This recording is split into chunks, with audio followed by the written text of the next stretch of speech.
Morning everyone, and welcome back to the Runpreneur vlog. We discuss all things entrepreneurship and running. It is an incredibly windy day, so about 30-mile-an-hour gusts today, so it's a pretty brutal running conditions. But the wind is at my back at the moment, which is why I'm recording this episode now, so hopefully you'll be able to hear me. It's a Saturday summary today, where I'll give you the weekly updates on the journey of a serial entrepreneur. So hopefully you find this useful, and as always, if you like this episode, give it a like and a subscribe, and let's get started.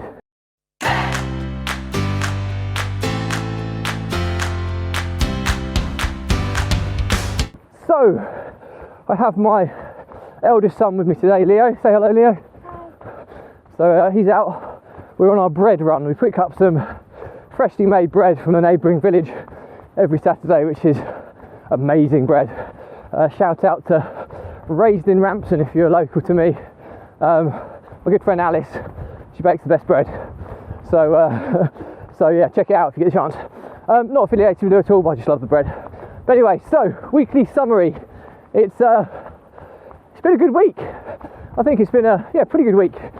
But we'll go through it in fine detail and assess it to see how good it has actually been. To see whether I'm just thinking that. Because sometimes it takes a little bit of dissecting things to actually truly realise whether it's been a good week or not. So I'll go through each business in the same order that I do each week. So we'll start with Property Empire Investments, which is our deal sourcing business. It's been another good week, another deal sold, 5k come in for that, which is happy days. We always target a minimum of one deal a week, and we stretch ourselves to try and get two before we start scaling up with dropping in new sourcing strategies once the systems and processes are boxed out, which we're still currently working on. Just somebody coming past me here at the moment, so I'll just see who this person is. Maybe I know them, maybe I don't. Before I carry on. Hey dear mate, you right? So yeah, so it's a good, always a good week when you make a sale, and it comes in fits and starts with the deal sourcing business. We've made some big progress on the financial side of the business now. We have outsourced bookkeepers, accountant, finance director, but we're still doing payment runs at the moment because the security measures aren't put in place to pass over the payment runs. But we're using a kind of a hybrid solution here because we've got so many different accounts with the different businesses, which in itself is a pain in the backside. I would always suggest, if you have multiple businesses, try and use one bank.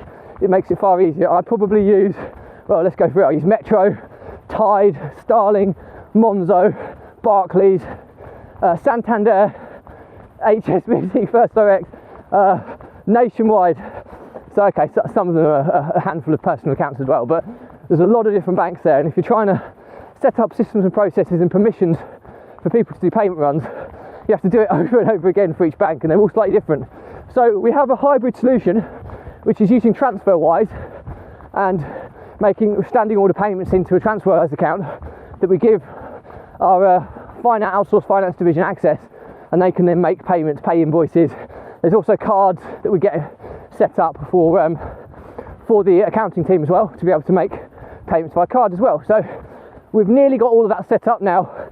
So by the end of March, they should be in play, which would be amazing, because the only recurring task I do in the business on a continual basis is, well, there's actually two tasks that I do on a continual basis, well, three actually. One is payment runs, and I can't wait to get rid of that, because it probably takes me an hour a week when you pay all the wages and everybody who's due at different points in time, which is something I'm desperate to get outsourced. Secondly, I update my voice notes to a Google Shared Drive so people can process them, but that's by and by. I don't think there's a way I can automatically do that when I'm working on it at the moment. And I also upload my vlog episodes to my computer every week, but everything else I do is set up infrastructure, systemization, outsourcing based work, and leading strategy, working on the business rather than in it. So I'm really cool with where my role is, but outsourcing the finances is going to be amazing. So I used to do it when I had one account, but since having so many different ones, you have to have a bit of a hybrid solution. So we're going to use TransferWise, or what's now known as Wise, to kind of set that side of things up. So that's really cool. Next business, Property Empire Builder, which is our 2 Squared Academy program. We're sitting on about 100 active subscribers, and it's been pretty constant there. We're still averaging 5 new clients a week, which is just under 1 a day, which is pretty good. Our conversion rates though, opting in, considering we get thousands of traffic, I think we've had 15,000, we're averaging about 5,000 link clicks a month, which is pretty good in terms of top of the funnel, but only like 2% of people are opting in. Incredibly low. We should be getting 20% opt-in rate, but sales conversions are like 25%, and they were up as high as 35, but since we've been running along, it's kind of leveled out at around about 25%, which is still incredibly high. It's almost like our opt-in and sales rate are the wrong way round. You should normally be looking for 20% opt-in and 1 to 5% sales, but we're getting 1 to 5% in opt-ins and 25% plus on sales conversion. So we're just about to launch our split testing funnel, which is going to be testing a new opt-in page to see if that increases the statistics, which is going to be really cool. And we've also revamped the whole program. Now, my business partner Jack, who pulled it together, we did rush the launch of it, and I think ultimately he tripped himself up a little bit without having enough structure into the course delivery. So he spent a few hours this week going through that, and we've now nailed it. We've got a really cool kind of acronym that we're using as our kind of transformational model, which stands for transform, and it takes you through all the kind of the step-by-step process to starting out in property, and how you can gradually introduce all the strategies and staying compliant, refurbishments, securing investment, all these types of areas, and it's done in a really nice, clear and concise journey, so people are going to start understanding that a lot more effectively now, which is really cool. So stable on the business front, but we're just getting all this right before we start launching it and start pushing it a bit harder, which is cool. So then we move on to my property business. We had a move in on the property business yesterday, which is the first one for about 3 or 4 weeks, so that's really good, and we've got another one lined up for Monday next week, which is super cool, because we set ourselves the target of getting, by the end of May, to getting a net positive return in 3 paying tenants. Okay, so because you can get tenants that are in arrears or are in processing, but tenants are actually in payment, a net positive gain of 3 additional tenants. So that's 1 a month, March, April, May, and we've already had one on Friday, and we're hopefully going to get another one on Monday, so we'll be 2/3 of the way there, which is super cool. But the big news is the block of flats, finally the refinance went through on Monday. So if I wasn't holding a camera and fear of getting blown away, I'd be cartwheeling down this road at the moment. It's been 3 years in the making, and that's a massive step accomplished. We've got a 10-year government-backed guaranteed lease on the building as well, so it's now cash flowing at somewhere in the region of about £2,500 a month, which is super cool. There's no disbursements, deductions, nothing off of that. It's just fixed now for 10 years, so really pleased about that, and it allows me to then focus on putting some more equity out of the existing portfolio to pay off the existing lender, which is the next step. We aim to have that done certainly by no later than mid-April.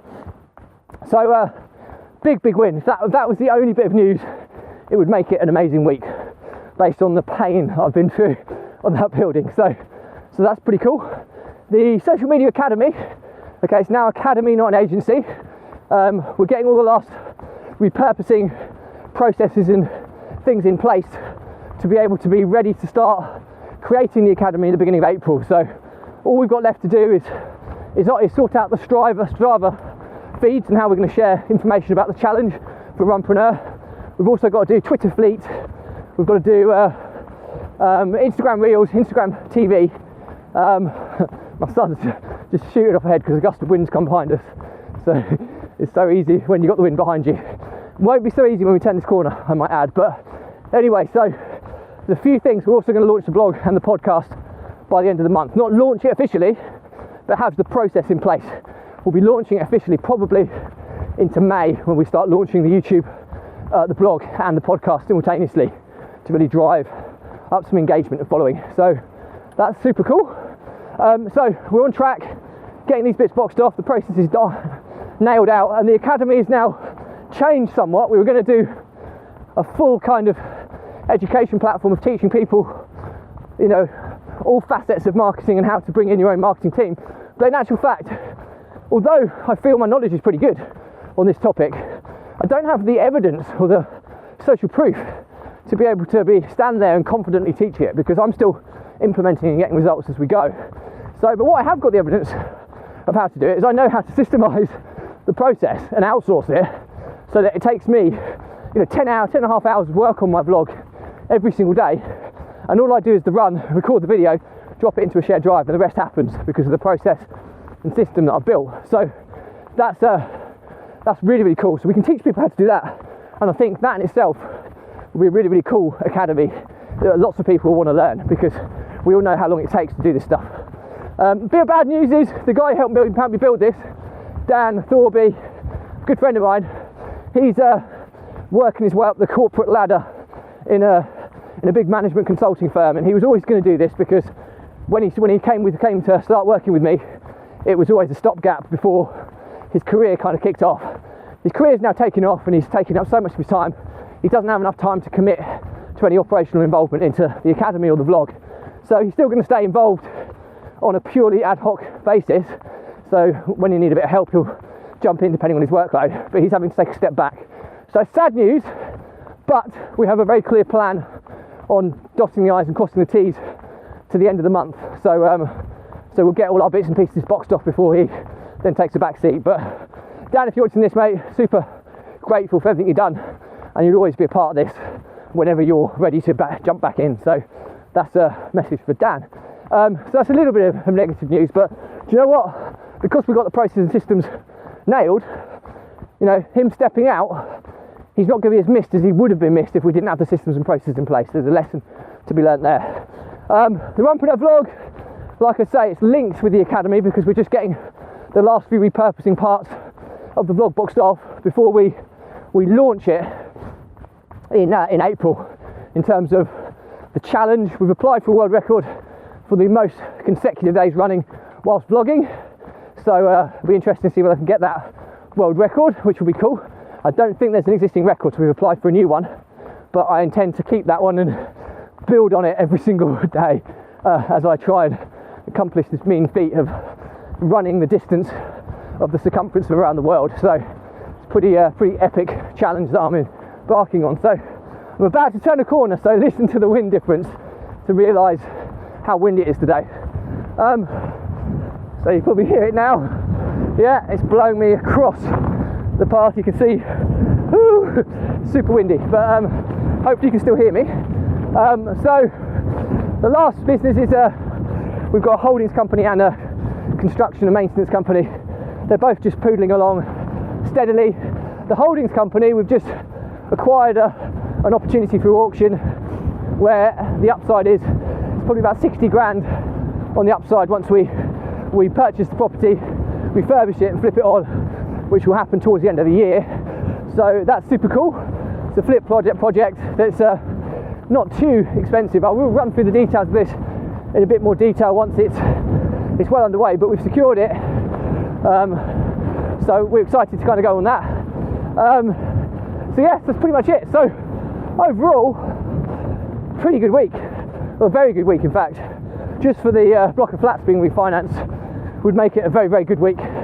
Only down point really is the loss of my good friend Dan Thorby, but I'm sure he'll be back in some capacity at some point in the future. But other than that, it's been a great week. So that's pretty much it for me today. As always, if you've got any questions and stuff, drop me a comment, I'll respond to everyone. If it's a bigger topic, I'll do a separate vlog episode and tag you in. Also, if it's irrelevant to you, just unfollow me, but do check out the link in my bios before you do, where you can access the content on YouTube. Soon it will be on blog format and podcast, so you can watch, listen, or hear my content. Watch, listen, or read, sorry, my content in whichever is your preferred format of taking in content. And all that's left to say is that the Runpreneur vlog was set up to help entrepreneurs And business owners overcome the emotions of stress, overwhelm and anxiety by using exercise, or in my case running, as a release valve to relieve those kind of daily, weekly pressures in the form of stress and clear your head. I think if you don't have that release mechanism to be able to process what's gone on, to get clarity on what's happened, analyse and focus on what you're going to do moving forward, it's almost like a pressure that builds in a pipe. The stress will build and build, and it will turn to overwhelm. Overwhelm's where you start having entrepreneurial seizures and you freeze and you procrastinate because you're so overwhelmed, and then it evolves to anxiety, where you start panicking, having anxiety attacks, and you're into the realms of mental health issues, which clearly we want to avoid. Now, I've been there and I've lost multiple businesses because of my inability to manage these emotions. I've lost business partners and I've almost been bankrupt, and it's a horrendously dark place that I wouldn't wish it upon my worst enemy. And there's no coincidence that since I've been doing this run vlog for the last 9 months, that I've made more progress than I have done in the previous 4 years. So if that's not enough social proof, I don't know what it is. And my pledge to you, if you are someone who's struggling with this stuff, drop me a message, okay? And there's no catch here, there's no sale. I'll jump on a quick call with you, I'll talk you through some of the things that I now do differently that's made a massive difference to my life, that I'm convinced is transferable to yours. Now, several of you have taken me up on this, and I know we've made a massively positive difference to so many entrepreneurs already. And as I always said, that if this vlog just helps one entrepreneur or saves one business, it's been 1,000,000% worthwhile. So, on that point, that's it for me today. All that's left to say is that if you like this episode, give it a like, comment and subscribe. If you want to check out similar content, check out the link in my bio, check out the blog, podcast and YouTube channel, where all the content is categorised nice and neatly by topic. And all that's left to say is stay positive, stay happy, and I'll see you tomorrow.